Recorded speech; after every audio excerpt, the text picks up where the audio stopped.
अच्छा, मैं बता दूं, मैं पंजाब नेशनल बैंक का रिटायर्ड डिप्टी जनरल मैनेजर हूं। और मेरे साथ में फाइनेंशियल फ्रॉड हुआ था। शुरुआत में उन लोगों ने एक ग्रुप में छोटी सा लिंक भेजा कि इसमें से 35 से 40% रिटर्न पर वीक देंगे। मुझे विश्वास ही नहीं हुआ। मैं बैंक का खुद डीजीएम रामन के बकवास है ये सब। तो इस सबको रजिस्टर किया मैंने। 2 नवंबर से वो लोग मेरे पीछे लगे थे, पर मैं रजिस्टर करता चला गया। फिर 16 दिसंबर को फाइनली उन लोगों ने एक अपील की, अब थोड़ा सा अमाउंट लगा दीजिए।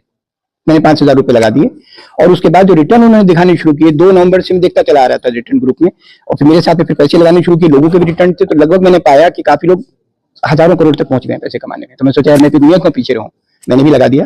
फाइनली वो एक स्टेज पर पहुंचे जहां मुझे 3 करोड़ रुपए लगाने थे, और 3 करोड़ तो नहीं थे मेरे पास। तो बच्चों फैमिली से पूछा, पहली बार फैमिली से पूछा। That was my biggest mistake. मुझे फैमिली से पहले ही पूछना चाहिए था मैं जाऊं या ना जाऊं।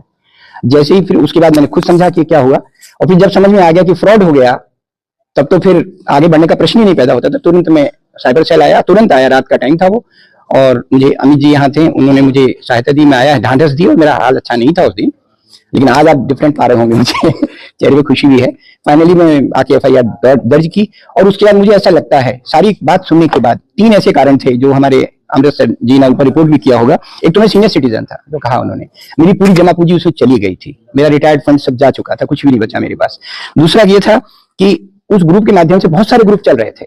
तो सबसे बड़ी जो फोरसाइट जो मैंने पाई और जो देखी, मेरे ग्रुप में भले 1000 करोड़ का फ्रॉड था, लेकिन जो होने वाला फ्रॉड था, मैंने बताया कि 4 तारीख इनकी डी डे है। तो आप विश्वास कीजिए, 3 और 4 की रात को 600 ग्रुप, 12,000 करोड़ से ऊपर की बचत होना ही बहुत बड़ी बात है। जिनका फ्रॉड हो चुका वो कैसे रिकवर हो गए, बात की बात है। और तीसरी जो सबसे बड़ी बात थी इनकी, मैंने पाई कि प्रिवेंशन के लिए बहुत ज्यादा एकदम थे, और मुझे उन्होंने बहुत संतोष दिया।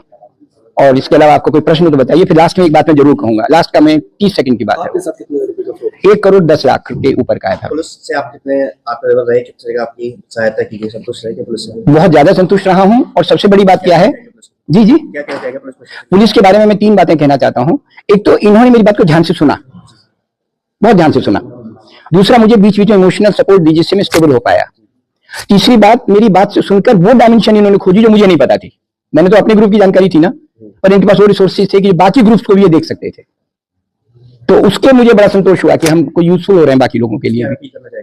जनता से 3 बातें सर, फैमिली से कुछ मत छिपाइए, कभी मत छिपाइए। दूसरा, ये जो लुभावने लाभ हैं उसकी ओर बिल्कुल आकर्षित मत होइए।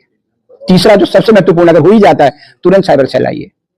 और चौथी बात जो आखिर में बहुत इंपॉर्टेंट जो हुई मेरे साथ, पुलिस के साथ में सूचना बिल्कुल मत छिपाइए। जैसे आप किसी डॉक्टर से या वकील से या कहीं आप जाते हैं तो नहीं छिपाते ना कुछ भी, बिल्कुल नंगे हो जाए, को फर्क नहीं पड़ता, क्योंकि उससे उनको पता चलेगा कि हम कहां से उनको फंसा सकते हैं।